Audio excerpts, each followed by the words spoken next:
Assalamualaikum warahmatullahi wabarakatuh.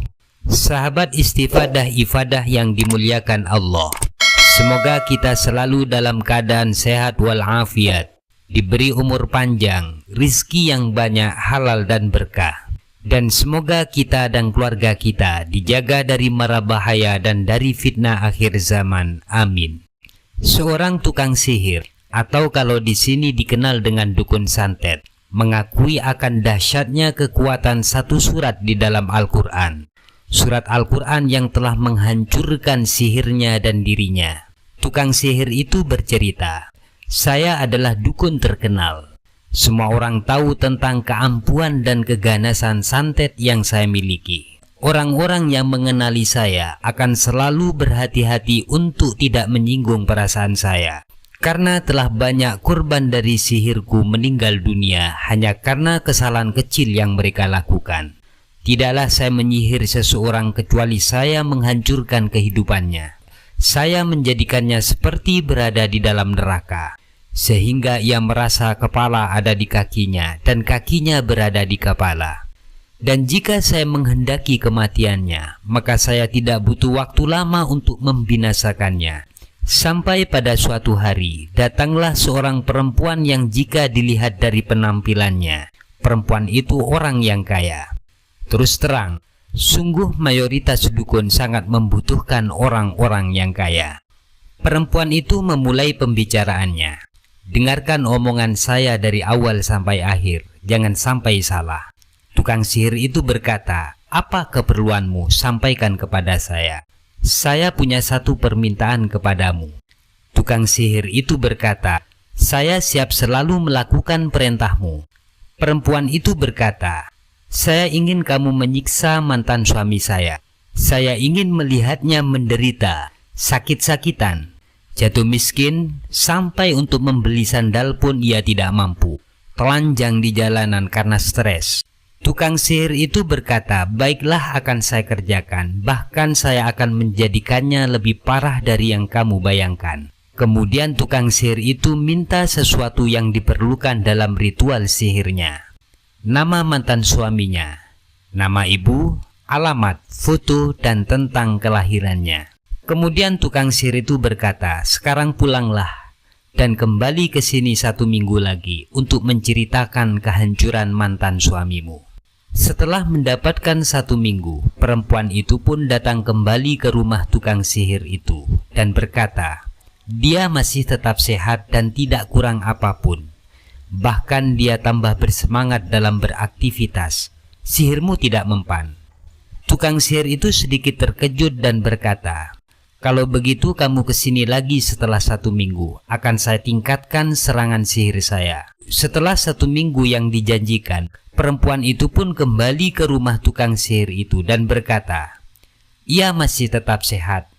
Saya selalu memperhatikannya dari kejauhan. Ia bahagia bersama keluarganya. Sihirmu tidak mempan sama sekali." Tukang sihir itu berkata, "Sepertinya saya perlu berusaha lebih keras. Saya juga merasa heran dan penasaran kenapa mantan suamimu tidak bisa disihir. Coba saya minta tolong kamu usahakan membawakan pakaian dalamnya ke sini dan benda yang pernah dipakai olehnya." Perempuan itu pun membawa semua apa yang diperlukan dukun tersebut dalam ritualnya. Dukun itu berkata, "Sekarang pulanglah dan tidurlah dengan nyenyak. Yakinlah ia akan menderita. Kembalilah ke sini sebulan lagi untuk menceritakan penderitaan yang telah dialami mantan suamimu." Setelah mendapatkan 1 bulan, perempuan itu pun datang kembali ke rumah tukang sihir tersebut dan berkata, dia masih tetap sehat dan beraktivitas seperti biasanya. Sedikit pun sihirmu tidak mempengaruhinya. Dukun itu berkata dengan terus terang, "Jujur saja, sebenarnya setiap saya menyihir mantan suamimu, sihir itu kembali lagi pada saya. Setiap saya menyihirnya, saya merasa sakit sekujur tubuh. Setiap saya menyihirnya, saya merasa lelah dan letih. Saya tidak mengerti apa penyebabnya, baru kali ini saya mengalaminya." Didorong rasa dendamnya yang membara, perempuan itu berkata, "Kamu harus paksa dengan cara apapun sampai berhasil. Baiklah, kata tukang sihir, ada jurus pemungkas yang belum saya coba. Tetapi dalam menjalankan ritualnya ada syarat berat yang harus kamu penuhi. Saya akan memanggil Raja Jin terkuat, tetapi kamu harus berhubungan intim dengan saya sebagai persyaratannya. Perempuan itu menyetujui dan menyanggupinya. Setelah ritual pemungkas itu dilakukan, ternyata tetap saja tidak membuahkan hasil. Mantan suami perempuan itu masih tetap sehat dan beraktivitas sebagaimana biasanya. Namun perempuan dan tukang sihir itu tidak berputus asa. Mereka berdua terus berusaha sampai pada akhirnya sihir itu menyerang balik kepada mereka berdua. Perempuan dan tukang sihir itu jatuh sakit dengan penyakit yang aneh yang tidak bisa diobati oleh dokter manapun. Dalam kondisi lemah tidak berdaya, tukang sihir itu pergi pada seorang kiai dan menceritakan semua apa yang telah dilakukan dan ingin bertaubat kepada Allah Subhanahu wa Ta'ala dari perbuatan jahatnya, karena ia telah melihat kuburan dan neraka sudah berada di depan matanya. Tukang sihir itu minta tolong untuk dihantarkan menemui mantan suami perempuan itu untuk minta maaf. Kiai pun menghantarkannya dan menceritakan apa yang telah dilakukan oleh si tukang sihir kepadanya dan mohon dimaafkan. Laki-laki itu hanya tersenyum dan berkata, "Saya sudah mengetahuinya. Karena pertama kali kamu mengirimkan sihir, Allah mengingatkan saya melalui mimpi. Dalam mimpi itu kamu meniup saya dan menaburkan sesuatu di rumah saya. Maka sejak itu saya memperkokoh perbentengan diri saya dengan membaca zikir-zikir pagi dan zikir-zikir sore hari yang telah diajarkan oleh Rasulullah Shallallahu Alaihi Wasallam. Seperti zikir A'udzu bikalimatillahi tammati min syarri ma khalaq 3 kali setiap pagi dan di setiap sore.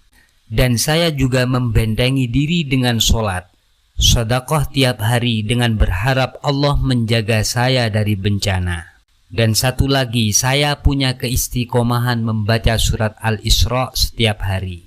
Saya sangat menyukai surat ini. Ketika saya membacanya, hati saya menemukan ketenangan dan kedamaian. Saya yakin dengan apa yang telah saya lakukan, Allah akan menjaga saya dan keluarga saya." Kejadian ini seharusnya menjadi pelajaran bagi kita sekalian, bahwa orang yang zalim yang selalu jaya bukan berarti Allah membiarkannya. Karena sekali orang zalim dihukum, maka Allah tidak akan melepaskannya. Di dalam satu hadis riwayat Imam Muslim dijelaskan, "Innallaha azza wa jalla yumli lidh-dhalimi fa idza akhadhahu lam yuflithu." Sesungguhnya Allah menangguhkan orang zalim, tetapi ketika Allah menyiksanya, maka Allah tidak akan melepaskannya.